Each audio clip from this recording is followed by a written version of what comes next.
And here is the cusp.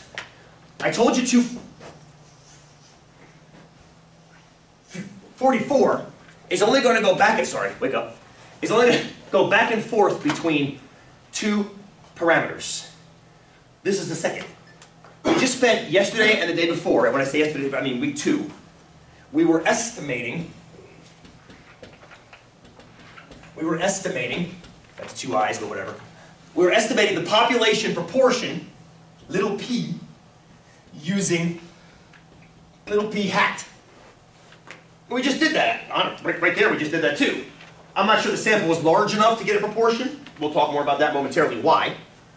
That's what we just got done doing. And we're not done doing that now. We're going to keep going back to that because from time to time I want to ask you guys, what should we be testing? Should it be a proportion or should it be an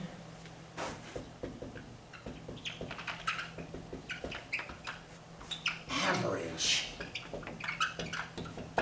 Or should it be an average? Because sometimes that's what you want to measure. So for example, give you a medical example. When should you look at a proportion versus an average? Well, are you looking at the percentage reduction of the number of people getting headaches? Or are you looking at pain scale of 0 to 10? What's the average drop in the pain experienced by the people? See the difference there? You might say, well, we can also apply that to percentages. What percent had at least a 2-point drop? But that's still a percentage. If you're analyzing the point drop and trying to build a margin of error around the point drop, you're building a margin of error around an average, not a percentage. And it's got a different margin. It has to have a different margin because it won't involve a proportion. So this is for, generally speaking, discrete type data. Generally speaking, discrete type data. And this is, generally speaking, continuous type data. Measurements versus counts. Generally speaking, that's a general rule. Sometimes we break it. But generally speaking, if you count the data, you're going to be doing this. And if you measure the data, you're going to be doing this. Generally speaking. So you can see why with the Del Taco half-pound bean and cheese burritos, we have to go this way, don't we? Because what did I do to get those weights?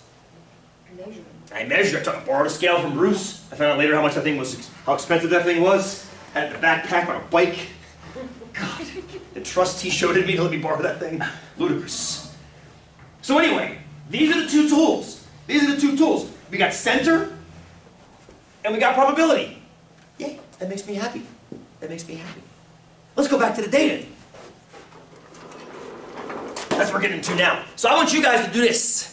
I want you to practice your Math 240.